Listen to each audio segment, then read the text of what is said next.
One thing I've established in doing this training is there is no training available for managers. There's legal training and there's helpful training for people who want to raise a concern, but nothing for managers.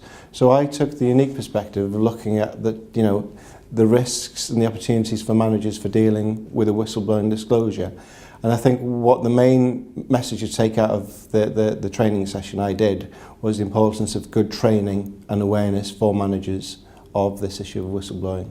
My workshop today was looking at whistleblowing from the individual's perspective and explaining some of the myths surrounding whistleblowing, evidence from the work that we do on our advice line, so from the thousands of people that we speak to every year who have a concern about malpractice and are unsure whether or how to raise that concern.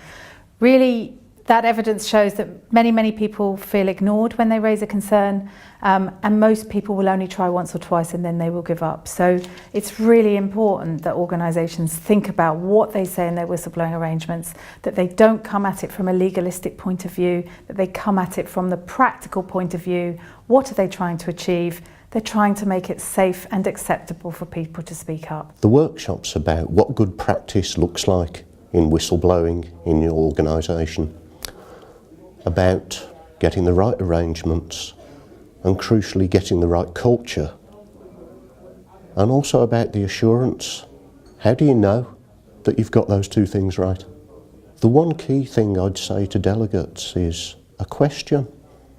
How do you know that your organisation treats people right when they want to make a disclosure?